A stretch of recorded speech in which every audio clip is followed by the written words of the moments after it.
Hello, good people of YouTube. Mountbatten here. Today we are again talking about the Tier 8 Premium Soviet Battleship Lenin. I am sorry if I sound like a chain smoker in this video.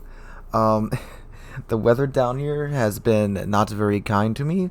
We've had 50-degree days, and then we've had 90-degree days back to back.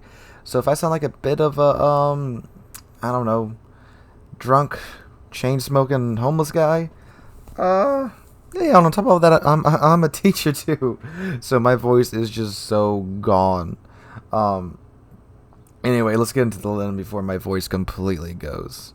So the Lenin, she's a Tier 8 premium battleship, and I'm still using, in the video you're watching now, the match you're watching right now, I'm still using the exact same captain and ship build that I had in the first impressions video. And in the first impression video, I said the ship felt very good, the guns felt very good, and the rotation speed was really nice. Well, guess what? British and Japanese battleship engineers. The Soviet engineers managed to get turret 2 on the Lenin to rotate 360 degrees. That is right, turret 2 can go all the way around in a full circle, and it can't do that on the Nelson and the Ismo. I guess that's just beyond. That's just science far beyond the Japanese and British engineers. But turret 2 on the Lenin, she can 360. Which, when you're kiting and running in a really crappy situation, that's really helpful. It cuts down on, obviously the turret doesn't have to go all the way around just to fire at the ship that you're firing at behind you. It's very, very nice. Plus, you can get some really cool screenshots out of it with the turret out of position and rotating at the same time as the other two turrets. It looks really, really cool. I'm glad they finally made one of these battleships with all the guns for the superstructure like that. It's just really, really nice. Alright, so the Lenin. I've played her a lot since then, and oh my god, I'm falling in love very, very hard. This ship is excellent at medium to close range. Even at long range, when her dispersion is the worst, you still will manage to hit stuff, and this ship hits really dang hard. I've citadel cruisers at almost max range at around 17, 16 kilometers, and only one shell hits, but my god, when it hits it with the fury of Lenin, and it's nice. It's really satisfying. You also get up close with this ship. I know most of these triple turrets in front of the superstructure ships like the Nelson and the Ismo, they aren't really meant to get too close. Lenin's not. Lenin is definitely meant to get close. The game you're watching right now, you'll see toward the end, I get very close to several ships and I come out on top. Not saying that I mean, you'll see what I mean. I survive, take away most of their health, and then my team eventually, because of this whole match that you're seeing right now was very odd. The group I wound up going with around the eastern side of the map, they asked for my assistance in pushing, but I pushed and they just kind of stayed behind. But yeah, anyway, Lenin. So my biggest gripe with her is her torpedo protection is woefully a joke at tier 8. 16% torpedo damage reduction at tier 8. At that point, even a single aerial drop torpedo could screw you over. And being that CVs can pretty much make it to where you're guaranteed to take 1 to 2 torpedoes now, that's rather quite annoying.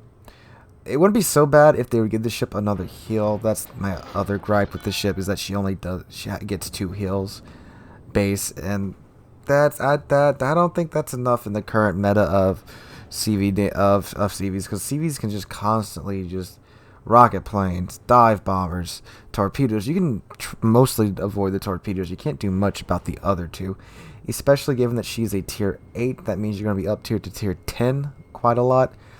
And tier 10 CVs, no. You don't want to be dealing with tier 10 CVs in the Lenin.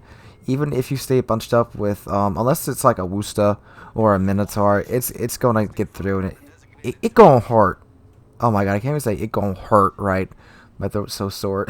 But yeah, it's going to hurt if they get through. And her A is mediocre at best. It seems to be a thing with the Russian battleship line. It's there, and maybe it's a tier 6 CV, it'll be alright, but tier 8 and tier 10 CVs, you're going to feel the pain.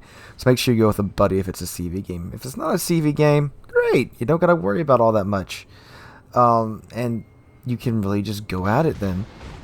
Because I'm finding Lenin is definitely best around 11 to 10 kilometers inwards, and you can absolutely get point blank in this thing. Her turret rotation time is 30 seconds, and it's just fantastic. It's lovely. And with a battleship with all these guns from the superstructure, having a turret rotation that fast, and meaning you can just keep your bow pointed toward them most of the time, you can just do some amazing tanking in this thing and keep going, and you can take on multiple ships at a time fairly easy in this thing. I say fairly easy, I mean you can't sit there and take on 6 ships, but you can easily be engaged with 2 or 3 ships, as you're seeing in the video right now. And I managed to, handle this, tank, and get rounds on target and do damage for my team. And it's just the best feeling when you pull this off, because you don't have to worry about sticking your back out because you don't got a turret back there. And the turret in the front, you can just angle out just a little bit. Granted, you can't go full don't go full broadside in this thing, because the citadel is on the exterior of the ship. So don't go full broadside, but you can open up a little bit to get that 3rd turret on target. Just make sure it's not like a friggin' Yami or a Kurfürst or anything with guns too big, because then that's gonna hurt. But you can't afford to open up quite a bit. And the other main issue with the ship is, of course, the range, the only 18-kilometer range. Of course, Massachusetts only has an 18-kilometer range, and she's one of my favorite ships. But I will say this about the Massachusetts and the Lenin and the Roma, for that matter, having an 18-kilometer range. It definitely hurts when you get up to Tier 10, because Tier 10 games, especially now after the carrier rework, they are such just snipe fest at the beginning of the first 5, 10, 15 minutes of the game.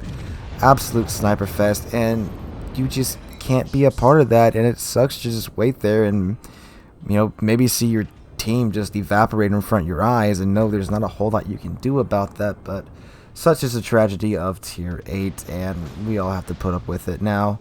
I mean, granted, you can get some damage in when your team is collapsing and the enemy team gets closer to you, or if you just play your cards right and just wait for the enemy team to start to collapse and just join a push. And that's your best bet with the Lenin in Tier 10 games, or find a nice island to hide behind that's within your gun range of the enemy team, and go from there. But I mean, other than that, I really like this ship.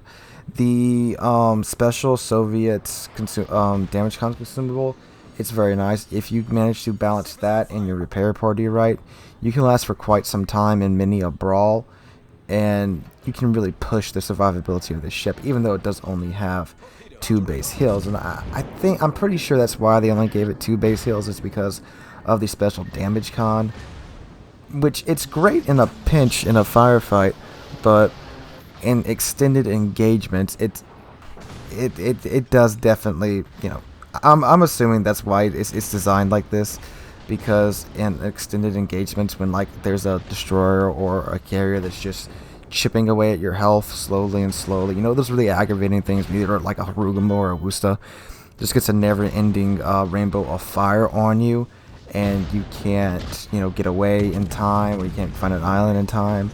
It definitely hurts them. And like I said, the carrier rework with the ability for them to just fly over, drop a bunch of rockets on you and fly away, it definitely suffers in that aspect. But again, that could be by design. Even if it is by design, it still sucks. But it is what it is. And the thing about the Lenin is it's so well designed to be a close-in brawler that I really like it, because I really like brawling. I really like getting close. I don't like sitting in the back. I like getting up close and trading blows with other battleships.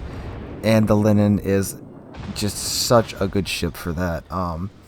It's not better than the Massachusetts, in my opinion, and it hasn't replaced the Massachusetts as my favorite battleship, but this is easily in my top 10 favorite premium ships now. The Lenin, definitely there. And I've just had so much fun with the ship in the past couple of days, and I gotta say, it's probably been some of the most fun I've had in World of Warships in just quite a while. Not a really long time, but just quite a while, with all the drama going around about the carrier rework and all this and that and such. But I've just had a lot of fun in the Lenin lately. And I mean, hey, this is a video game. It's supposed to be fun. Lenin is a fun ship. You should definitely get it. It's a really fun ship. And I know I don't usually say that on second impressions videos, but I'm going to say that for the Lenin. She's a fun ship. I recommend it. You should buy it. You know, and I understand people aren't going to rush out and buy it right now, but if you'd ask me my opinion, I would say definitely this is a must-buy ship. She's a ton of fun, and if you're like me and like to get up close and get in people's faces with fights, this is a ship to do it in. That or the Massachusetts. Alright guys, so I hope you enjoyed this video. If you did, drop a like, leave a comment, subscribe. Make sure to join the Discord. Link is in the description down below.